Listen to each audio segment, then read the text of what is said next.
Hey guys, so today we're going to be killing Skotizo. I'm going to walk you through the steps, the gear requirements, how to get to Skotizo, how to get the items, and all of these fun things while killing the boss myself. Tune in. But yeah, I'm all smiles, I'm all happy, I'm all giggles today. If you guys have any questions, comments, concerns, want to talk about anything, just let me know. I'm straight vibing. Really happy to be here. So I'm sure why you're here is because this boss has a 1 in 65 chance to get the pet, and I don't blame you.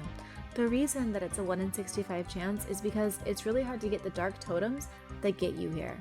You can only get them by killing monsters in the catacombs, and they drop in 3 separate pieces. Let's talk about gear setups and how I kill this boss. I like to kill this boss with melee, so I use an arc light as well as my BIS melee gear. When you go in to kill this boss, I bring a divine super combat, but you could use a regular super combat if you don't have divines. I also go in and immediately pray mage and piety. The reason is his range attack is a mage attack, while his melee attack, which is where we'll be doing our damage, is going to be praying melee. But when I hop into the match, I have no idea where I'm going to spawn, so I just prepay mage just to be safe. Now this boss has a couple interesting mechanics. He spawns these eyes around the room as well as he does spawn minions. As you can tell, I haven't killed all the eyes located above me. I feel that you really only have to kill 2, so I like to position myself in a corner and only kill those 2 eyeballs.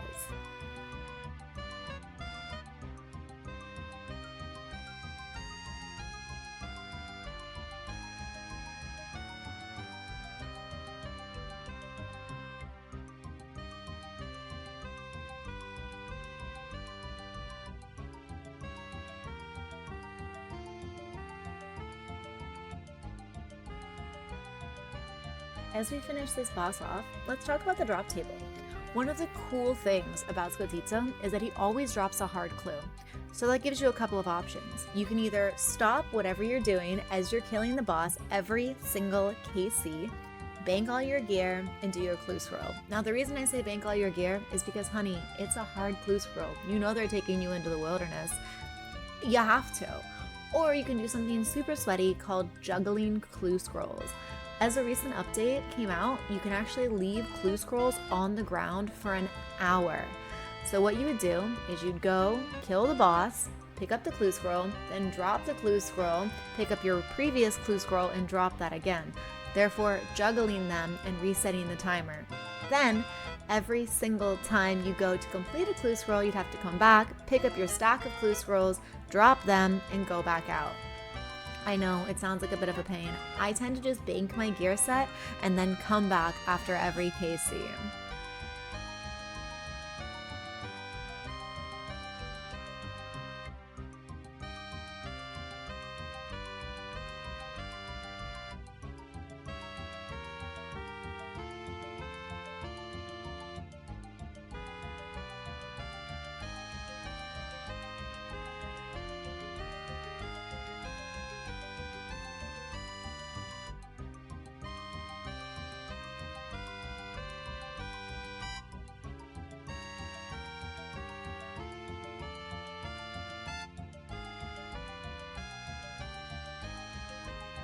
So here I'm showing you what it looks like when you run all around and kill all the eyes, but it's completely unnecessary. You only need to kill 2.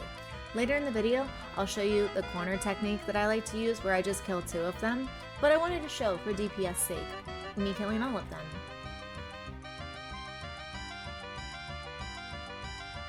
Now as you see in my inventory, I have all of these necklaces. You don't need to bring them. You only need to bring 1 per kill, especially if you're doing the clue scrolls right after. So let's talk about how to go in and kill the boss. So the first thing you do is you teleport to the center. You're going to go downstairs by accessing it.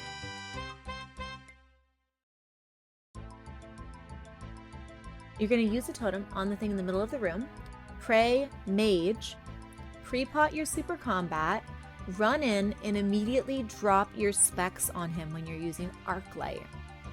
Arclight's a cool weapon. It can be gotten after a quest completion. Now, just note that a Darklight won't work. You can also charge your Arclight with ancient shards that not only can you get as a drop from this boss, but you can also get in the catacombs where you get the rest of the totems.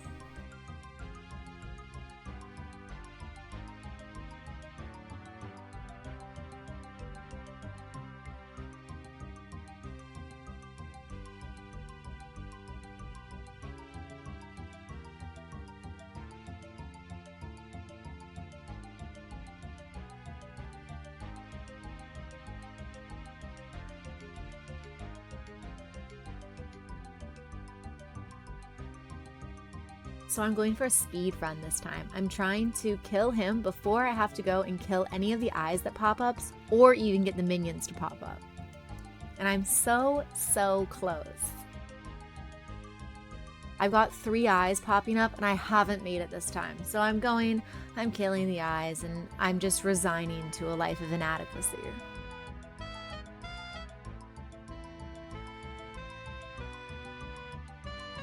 Again, you do want to kill 2 of the eyes at a minimum so that you can do enough DPS on the boss. Going around and killing all 4 of them is just a waste of your time. Though, honestly, out of habit, it might happen a few times until you get used to the new system.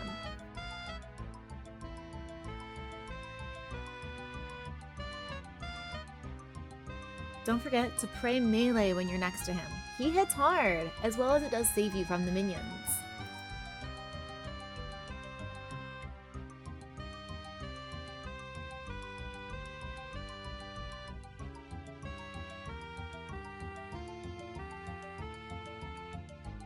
Let's take this time to talk about everything that he drops.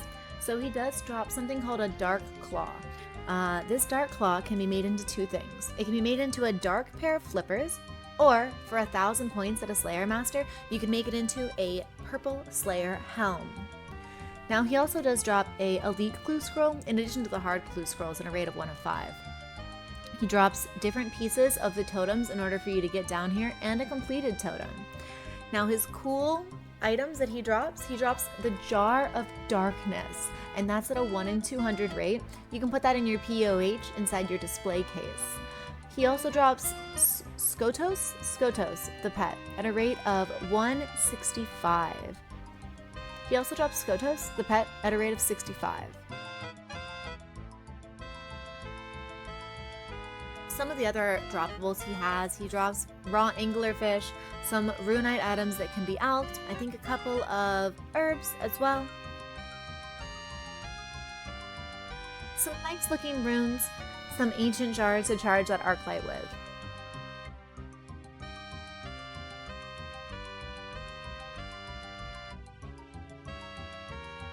I also want to point out that with Arclight, those spawns in the corners are a 1-hit shot. So I'm going to kill him a few more times as fast as possible. If you feel like you want to get the mechanics down, just keep an eye on it. We'll play some music and vibe out. I'm going to kill him a few more times, and I'd love to have you there with me. If not, I'll see you on the next video. Make sure you like, follow, and subscribe.